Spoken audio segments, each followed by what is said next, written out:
रांची के भूमाफिया इन दिनों प्रधानमंत्री कार्यालय के आदेश को भी नहीं मानते। मामला रातू अंचल के तहत मुड़ चुका है, जहां कभी जमींदार कहे जाने वाले लालमन साहू आज अपनी जमीन के लिए फरियाद कर रहे हैं। ठेंगे पर पीएमओ का आदेश। आदेश के 1.5 साल बाद भी कार्रवाई नहीं। लालमन साहू के परिजनों ने की थी शिकायत। 450 एकड़ जमीन की अवैध जमाबंदी की थी शिकायत। रातू के मुरचू मौजा में स्थित है जमीन। जमीन के खतियानी मालिक लालमन साहू, हरमू के अरविंद सिंह, मनोज सिंह, चंद्रनाथ तिवारी और मोहम्मद हुसैन हैं भूमाफिया।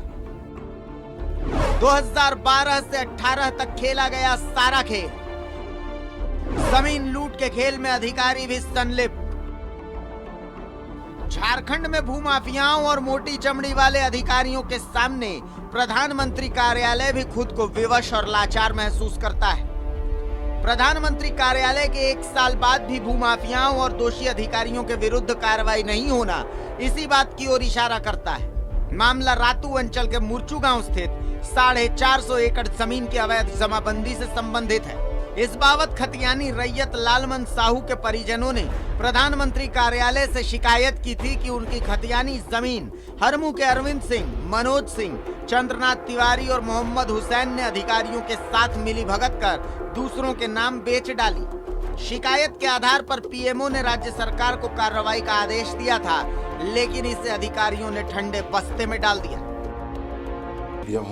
कि वो कुछ जमीन का अपना दावा पेश कर रहे हैं, जो कि कुछ ज़मीन उन्होंने ऑलरेडी सेल आउट कर चुका है और कुछ ज़मीन किसी के कब्जे में है, कुछ खेती के लिए दिया था बटैया में। इस प्रकार का विभिन्न प्रकार का उनका क्लेम्स हैं, लेकिन उनका इनफैक्ट क्लेम ये है कि हमारा कुछ ज़मीन बचता है जो हमको चाहिए।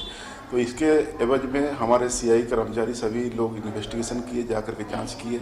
जाँचों उपरांत अभी तथ्य फैक्ट बिल्कुल क्लियर नहीं हुआ है, लेकिन वो तो पर भी कह रहे हैं हमारा कुछ मैंने 10, 15, 20 डिसमिल जमीन मेरा बच रहा है। ये आफ्टर इन्वेस्टिगेशन ही क्लियरिफाई किया जा सकता है उनका बचता है कि नहीं जमीन।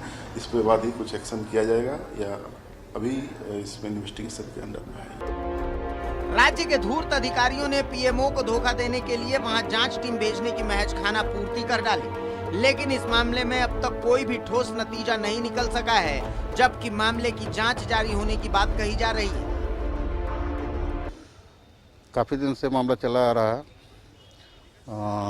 पीएमओ में शिकायत भी हुई थी, सीएमओ में शिकायत हुई थी कि उनका जो है ज़मीन लगभग 400 एकड़ जो है, उसके बावजूद आज के डेट में वो लैंडलेस हैं। सारा ज़मीन जो है लूट लिया गया है, इस तरह की शिकायत थी उनकी। उस पर हाल में हम लोग जांच करने के लिए गए हुए थे। अंचल अमीन गए हुए थे, हम गए हुए थे।